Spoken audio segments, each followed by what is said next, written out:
जय हिंद दोस्तों। आज का जो वीडियो है ये एंशिएंट हिस्ट्री का लास्ट मैं क्वेश्चंस को यहाँ पे अपलोड कर रहा हूँ।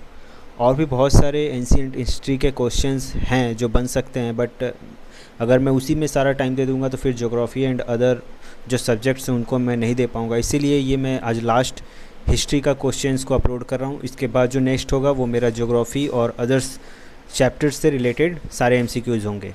तो ये जो है आपका एंशिएंट हिस्ट्री का प्रीवियस ईयर्स में जो क्वेश्चंस आ चुके हैं उसी से रिलेटेड कुछ 33 MCQ क्वेश्चंस हैं।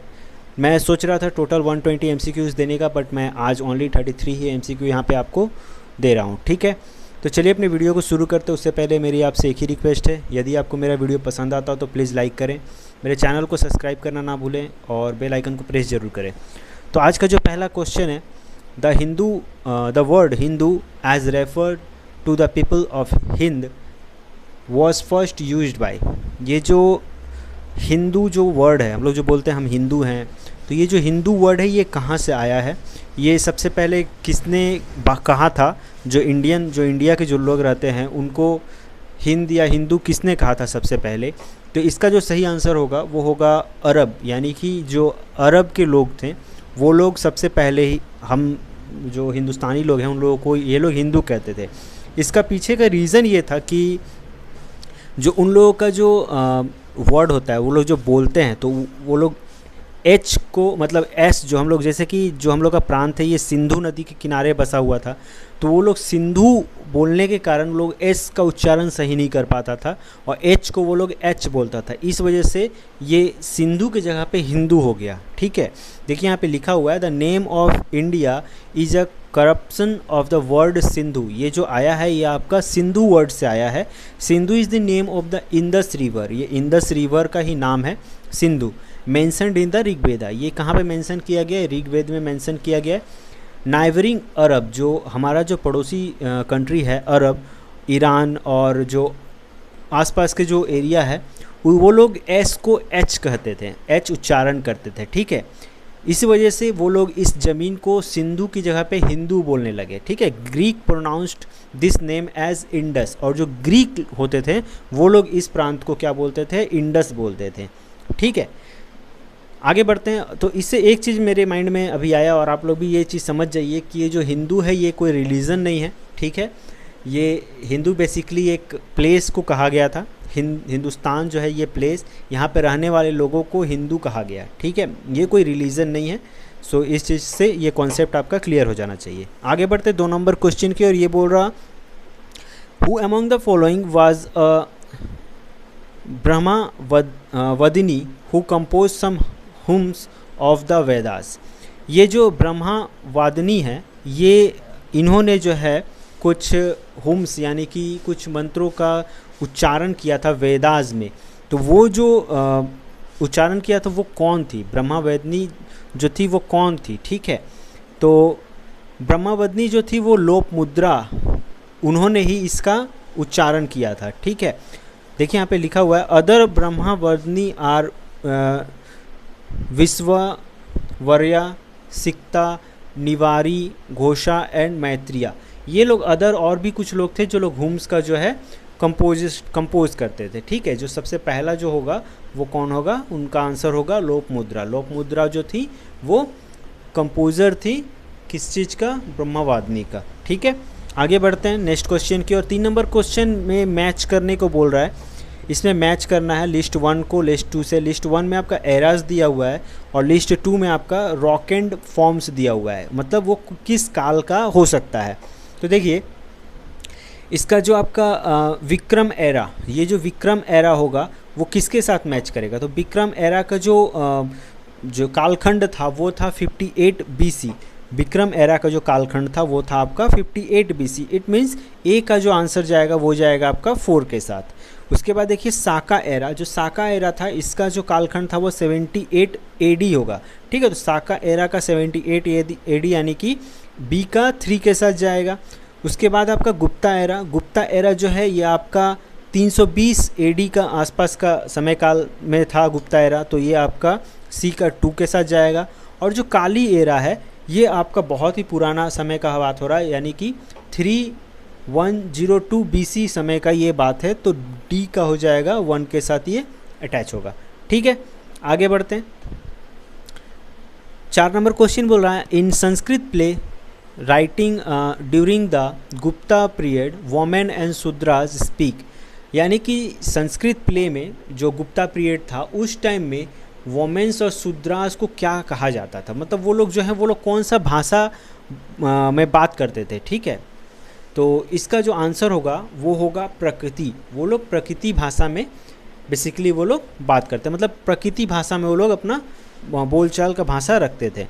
यहाँ पे देखिए लिखा है कि in Sanskrit play of Gupta period women and Shudras speak Prakriti and allied class speak Sanskrit, यानी कि जो शूद्रास जो और जो वुमेन होती थी वो लोग किस भाषा में बोलते थे, या संस्कृत में किस भाषा में वो लोग बातचीत का अपना जरिया रखते थे, तो वो था उनका प्रकृति भाषा। और जो एलाइट क्लास का मतलब जो ब्राह्मण्स हो गए वो लोग जो भाषा यूज करते थे वो होता था संस्कृत। ठीक है, आगे बढ़ते हैं। 5 नंबर क्वेश्चन बोल रहा the name by which Ashoka is generally referred to his inscriptions, यानी कि अशोका को बेसिकली उनका इंस्क्रिप्शंस में किस नाम से दर्शाया गया है। तो ये क्वेश्चंस बहुत बार एग्जाम्स में आ चुका है, ये तो आंख बंद करके कोई भी इसका आंसर बता सकता है। उनका आंसर होगा प्रियदर्शी।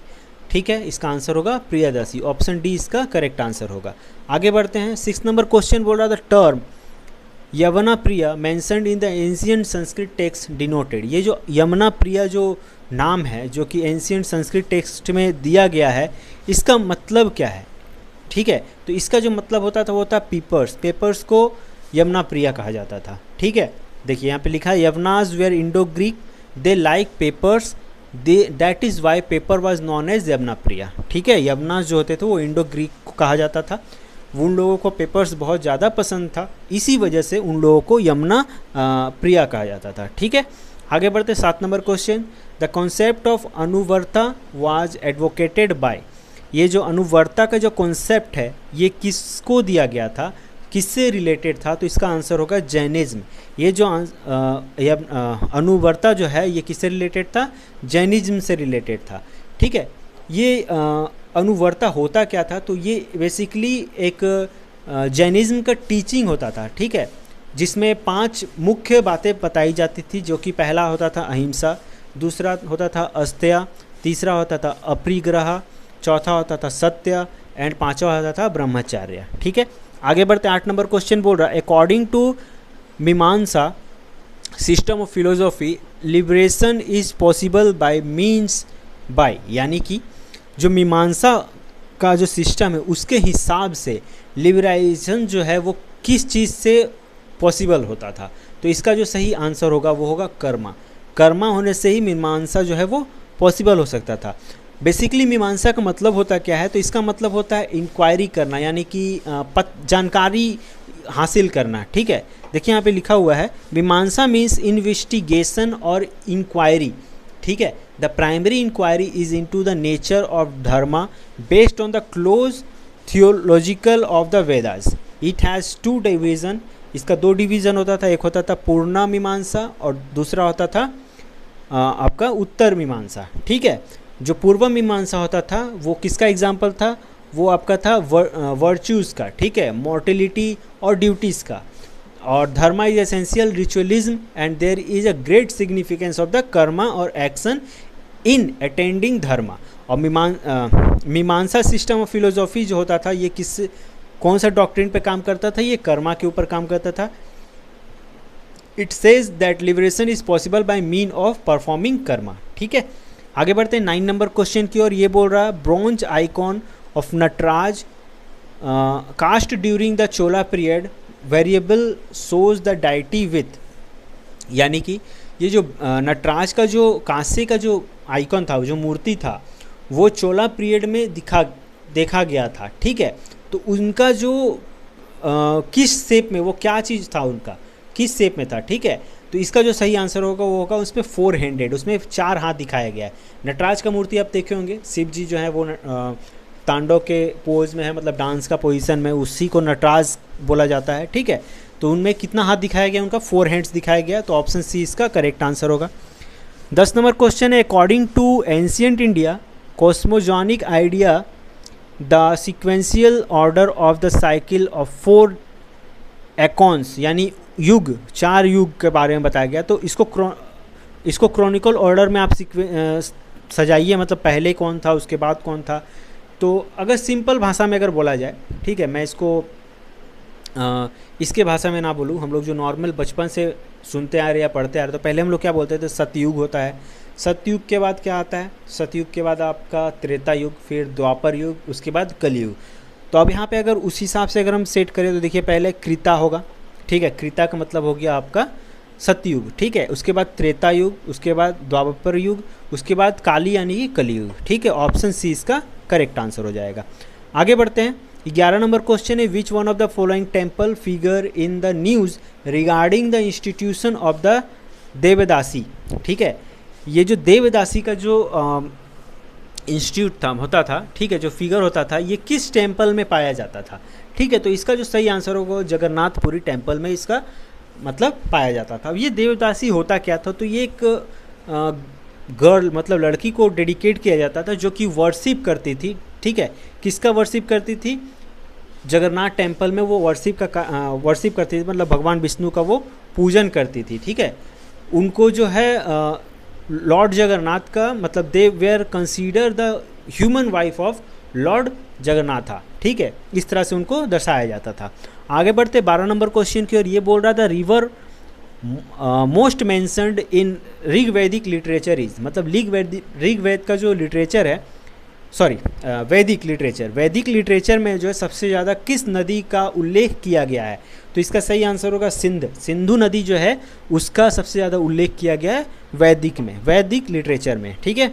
आगे बढ़ते हैं 13 number question, which one of the following is not a part of early Jainism literature, यानी कि शुरुआती समय में जैनिज़ जो लिटरेचर था उसमें क्या चीज़ मेंशन नहीं था, ठीक है। तो इसका सही आंसर होगा त्रिगथा यानी ऑप्शन ए जो है इसका सही आंसर होगा, त्रिगथा उसमें मेंशन नहीं था। आगे बढ़ते हैं 14 number question, which of the following were common to both Buddhism and Jainism, Buddhism और जैनिज्म में दोनों में क्या समानता थी, यहाँ पे आपको बताना है। यहाँ पे ABCD करके दे दिया, आपको इनमें से बताना है कौन सा समानता मिलता था उसमें, ठीक है। तो देखिए avoidance of extremist of penance and enjoyment, ये जो है ये इसमें समानता नहीं थी, ठीक है, तो इसीलिए एक नहीं होगा।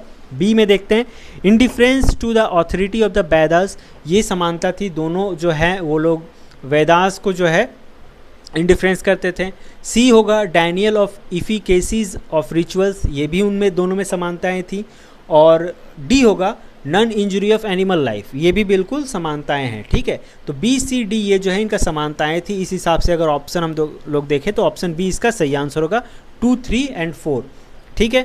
आगे बढ़ते हैं 15 number question, in the contest of ancient India society which one of the following term does not belong to the category of the other 3, मतलब इन चारों में से कौन सा जो है एक कैटेगरी में मैच नहीं करेगा, ठीक है। पहला है कुल, दूसरा है वंशा, तीसरा है कोसा और चौथा है गोत्र। तो जो कोसा है ये बाकी के 3 में नहीं मतलब बिलोंग नहीं करेगा। क्यों नहीं करेगा, तो देखिए कोसा जो है वो किस चीज़ को बोला जाता था, तो वो यूज़ होता था ट्रेजरी और रेस्ट के लिए, ठीक है। और बाकी जो है वो सारा क्या होता था, रिलेटेड था फैमिली से, ठीक है। इसीलिए जो कोसा है वो इन तीनों से बिलोंग नहीं करेगा, तो ये सही आंसर होगा ऑप्शन सी। 16 में जाएंगे। 16 नंबर क्वेश्चन है, who among the following is non for his work on medicine during the Gupta period, यानी कि गुप्ता पीरियड के समय में इन चारों में से किन को मेडिसिन के लिए जाना जाता था, तो इसका जो सही आंसर होगा सुरुस्था को मेडिसिन के लिए जाना जाता था, ठीक है। आगे बढ़ते हैं 17 नंबर क्वेश्चन है, which one of the following sculpture was inevitable used green schist as the medium, ठीक है। यानी कि जो ग्रीन चिस्ट यानी कि हरा कलर का जो चिस्ट होता था वो किस चीज़ को विजिबल करता था, ठीक है, वेरिएबल करता था, किस समय काल मतलब किसके समय का स्कल्पचर को दर्शाता था वो। तो इसका जो सही आंसर होगा भरहुत स्कल्पचर, यानी कि ऑप्शन बी इसका सही आंसर होगा। यहाँ पे इसके बारे में देख लेते हैं कि the Bharhut stupa may have been established by the Mauryan king Ashoka, ये किसके जरिए इस्टेब्लिश किया गया था, तो इसका आंसर होगा अशोका, जो कि 3rd सेंचुरी BC में किए थे। But many words the art were apparent added during the Sunga period. But ये साथ ही साथ सुंगा पीरियड तक ये चलता रहा, यानी दूसरी शताब्दी तक भी ये चलता रहा। ठीक है, और थोड़ा बहुत इसके बारे में देख लेते हैं। जैसे कि यहाँ पे इंपॉर्टेंट देख, content numerous birth story of the Buddha's previous lifes, यानी कि इसमें गौतम बुद्ध का जो प्रीवियस मतलब पूर्व जन्म का बहुत सारा कहानियों के बारे में इसमें दिया गया है। ठीक है, जिसको जातकास टेल्स कहा जाता है। ठीक है, आगे बढ़ते हैं 18 नंबर क्वेश्चन की ओर। ये बोल रहा है मैच करने के, ये फर्स्ट लिस्ट को सेकेंड लिस्ट के साथ मैच करना है। तो देखिए इसमें जो पहला है क्या है, विशाखा दत्ता। तो ये विशाखा दत्ता किसके साथ मैच करेंगे, तो विशाखा दत्ता ड्रामा से रिलेटेड होगा। ठीक है, तो विशाखा दत्ता जाएगा इनका डी के साथ। उसके बाद क्या होगा, आपका है वराह मिहिर जो है वो आपके कौन थे, एस्ट्रोनॉमी से रिलेटेड थे, तो बी का हो जाएगा 3। सी है आपका चरक कौन थे, ऑब्वियस है मेडिसिन, जानते ही हैं इनके बारे में, सुना भी आप लोगों ने, तो सी का 1 हो जाएगा। एंड लास्ट जो बच गया ब्रह्मगुप्ता, वो मैथमेटिक्स से रिलेटेड हो जाएंगे। ठीक है, तो इस हिसाब से अगर हम ऑप्शंस को मैच करें तो ऑप्शन सी इसका सही आंसर होगा। ठीक है, आगे बढ़ते हैं। 19 नंबर क्वेश्चन बोल रहा है, which one of the following test of ancient India allows divorce to a wife deserted by her husband, यानी कि कौन सा टेस्ट में ऐसा दिया गया है कि पत्नी को डाइवोर्स दे सकता है बाय हर हस्बैंड, मतलब उसके हस्बैंड के जरिए। तो इसका जो सही आंसर होगा अर्थशास्त्र में इसका बारे में दिया गया। अर्थशास्त्र किसके जरिए लिखा गया था, तो ये कौटिल्य के जरिए लिखा गया था। ठीक है, और in this book moksha has been used for divorce, और जो इस बुक में डाइवोर्स की जगह पे कौन सा वर्ड को इस्तेमाल किया गया था, मोक्ष का। ठीक है, आगे बढ़ते 20 नंबर क्वेश्चन है, इसमें भी मैच करना लिस्ट 1 को लिस्ट 2 के साथ। तो गुप्ता जो है ये किसके साथ मैच होंगे, तो ये आपके जाएंगे देवघर। ठीक है, गुप्ता जो हो जाएंगे वो जाएंगे आपके देवघर में। उसके बाद है चंदेल किस में जाएंगे, तो चंदेल जो होंगे वो खजुराहो। उसके बाद है चालुक्यास जो थे वो आपके हो जाएंगे बादामी, और पल्लवास जो है वो होंगे आपके पानामालाई। ठीक है, इस हिसाब से इसका जो सही आंसर हो जाएगा वो हो जाएगा आपका ऑप्शन ए सही आंसर होगा। आगे बढ़ते हैं। 21 नंबर क्वेश्चन बोल रहा है, which one of the following statement regarding Ashoka stone pillar is incorrect, यानी कि अशोका का जो स्टोन पिलर था इनमें से कौन सा इनकरेक्ट है, गलत है, उसके बारे में देखिए। दीज आर हाईली पॉलिश्ड, मेरा अगर पिछला वीडियो आप लोगों ने देखा होगा तो उसमें भी ये क्वेश्चन एक बार मैंने डाला है। ठीक है, तो पहला ऑप्शन जो स्टेटमेंट बोल रहा है दे आर हाईली पॉलिश्ड, दूसरा बोल रहा है दीज आर मोनोलिथिक, तीसरा बोल रहा है the shape of pillar is trapping in the stuff of pillars is trapping in shape, और डी बोल रहा है these are part of architectural structure. तो आप लोग अगर मैं पिछला वीडियो को भी देखेंगे तो उसमें इसका जो सही आंसर कौन सा था, इनकरेक्ट था ऑप्शन डी, बाकी तीनों सही है, डी जो है इनकरेक्ट था। आगे बढ़ते हैं। 22 नंबर क्वेश्चन बोल रहा है, which one of the following script of ancient India was written from right to left, यानी कि राइट से लेफ्ट की ओर कौन सा स्क्रिप्ट को लिखा गया है। ये भी मेरा पिछला वीडियो में आया था क्वेश्चन, इसका आंसर होगा Kharosthi, option D. 23 number question, the famous dialogue between Nachiketa and Yama is mentioned in the, Yama और निचिकेत का बीच का जो बातचीत था उसको किस किताब में या किस में दर्शाया गया है, तो इसका जो सही आंसर होगा कठोपनिषद में इसके बारे में दिया है, ऑप्शन सी इसका करेक्ट आंसर होगा। 24 नंबर क्वेश्चन है, Milinda Panha is the form of dialogue between the king Mahendra and Buddhist monk. ये मिलिंदा पन्हो जो है एक तरह का डायलॉग है, मतलब बातचीत है दो जन के बीच, किसका, पहला महेंद्र और दूसरा बुद्धिस्ट मॉन्क के बीच में। तो ये बताना है कि ये किसके समय काल का बात है, तो इसका जो सही आंसर होगा नागसेना, यानी कि ऑप्शन ए इसका करेक्ट आंसर होगा। ठीक है, उसके बाद आ रहा है आपका 25 नंबर क्वेश्चन, ये बोल रहा है विच of the following addict mentioned the personal name of Ashoka. Ashoka का जो पर्सनल नाम, यानी कि उनका नाम पर्सनल क्या होगा, वो किस में दर्शाया गया है, कौन सा एडिक्ट में दर्शाया गया है? तो इसका सही आंसर होगा मास्की में उनका पर्सनल नाम को दर्शाया गया। पर्सनल नाम उनका कौन सा होगा? अशोका। बाकी अदर्स जो पिलर्स था उनमें उनका क्या नाम दर्शाया गया था? पियादसी। ठीक है, आगे बढ़ते हैं 26 नंबर क्वेश्चन की ओर। यहाँ पे एक मैप दिया है आपको महाजनपद का ABCD करके।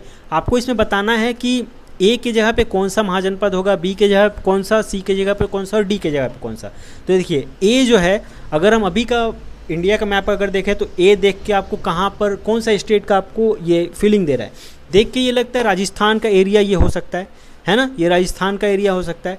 तो उस टाइम जो है इस एरिया का जो महाजनपद था उसको क्या बोलते थे? मत्स्या बोला जाता था। ठीक है, बी देखिए, बी जो है आपका गुजरात एरिया के पास पड़ रहा, इसको उस टाइम जो है अवंती बोला जाता था। बेसिकली अवंती उस टाइम मध्य प्रदेश को बोला जाता था।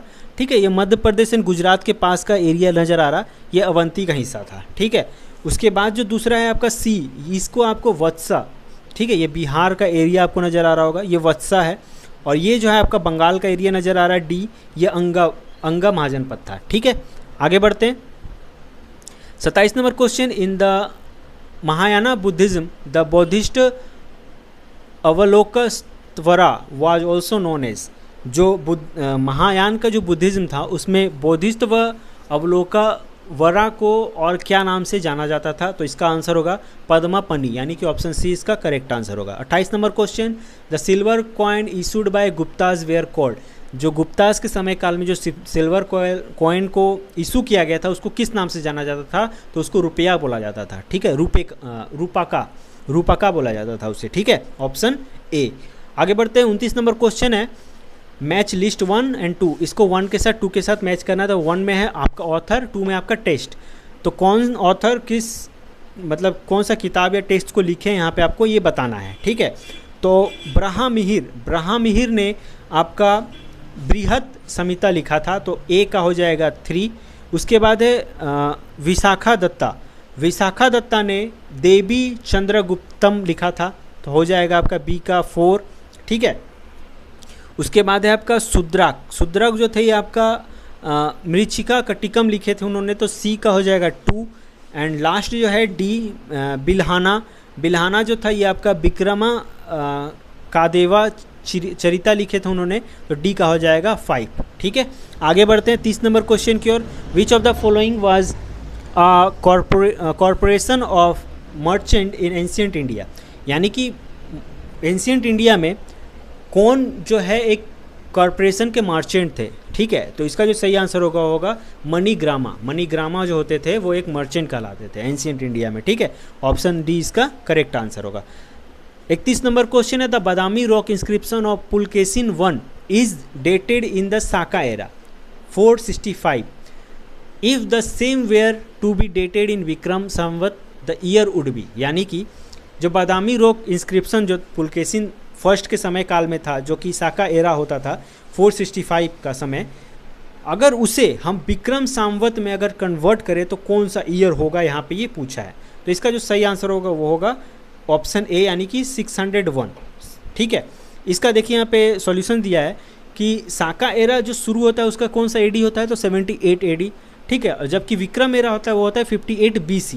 तो इस हिसाब से अगर हम देखा जाए तो जो 445 मतलब जो आपका साका एरा है उसमें 78 आप जोड़ दीजिए, साका एरा जो शुरू होता है, और प्लस उसमें विक्रम जो एरा है मतलब 58 को जोड़ दीजिए, तो आपका जो टाइम पीरियड निकलेगा वो आपका विक्रम संवत निकल जाएगा। ठीक है, 32 नंबर क्वेश्चन है, many of the Greek Kushanas and Sakas embarked Buddhism rather than Hinduism because, यानी कि ग्रीक और कुषाण और साकाज जो थे ये लोग हिंदुज़म को अपनाने के बजाय ज़्यादातर वो लोग बुद्धिज़्म की ओर गए। इसका रीज़न क्या था? तो इसका जो सही रीज़न था वो था caste reason, Hinduism did not attract them. ठीक है, जो कास्ट जो होता था, मेन कास्ट का जो प्रॉब्लम होता था उसके कारण बुद्धिज़्म, देखिए बुद्धिज़्म में कास्ट का कोई सिस्टम नहीं है। ठीक है, उसमें कोई आपका ब्राह्मण या क्षत्रिय या शूद्र ऐसा कोई सिस्टम नहीं था, जिस कारण से वो हर किसी को अपनाते थे।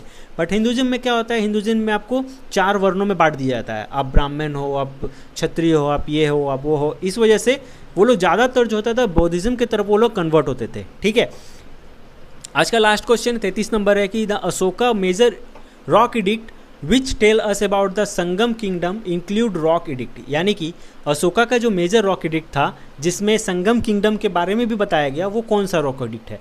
तो इसका सही आंसर होगा ऑप्शन सी, यानी कि 2 and 13 जो उनका रॉक एडिक्ट था उसमें संगम किंगडम के बारे में भी इंक्लूडेड है, जानकारी आपको मिलता है। ठीक है, तो ये टोटल आज का 33 क्वेश्चंस था एंशिएंट इंडिया से। उम्मीद करता हूँ आपको ये पसंद आया होगा। यदि आपको मेरा वीडियो पसंद आता है तो प्लीज़ लाइक करें एंड मेरे चैनल को सब्सक्राइब करना ना भूलें। और एक बात बोलना चाहूँगा, किसी ने मेरे पिछले वीडियो में कमेंट बॉक्स में बहुत ही भद्दा लैंग्वेज लिखा है वहाँ पर, तो मैं आपसे यही बोलना चाहूँगा कि अगर आपको मेरा वीडियो पसंद नहीं आता है तो आप डिसलाइक कर दो, या आप मेरा वीडियो को ना देखो, या मेरे चैनल को फॉलो ना करो, ठीक है। बट ऐसा अभद्र भाषा का आप इस्तेमाल मत करो, ठीक है। ऐसा करने से आपका ही जो है मुंह खराब होगा, मेरा उससे कुछ जाने वाला नहीं है, ठीक है। आपका जितना भी कमेंट जो भी पढ़ेगा वो सब आपके बारे में क्या सोचेगा आप सोच लीजिए। आप ऐसे अपना मेंटेलिटी, अपने फैमिली का मेंटेलिटी शो करते हैं और कुछ नहीं, उससे मेरा कुछ नहीं जाने वाला है। आपने जो भी मुझे बोला मैं उसे एक्सेप्ट नहीं कर रहा हूँ, तो वो आप ही के पास रिटर्न जाएगा। तो ऐसा करके आप अपना ही नुकसान कर रहे हैं, मेरा कुछ नहीं, ठीक है। चलिए, best of luck for your exams. आज के लिए इतना ही। जय हिंद, जय भारत।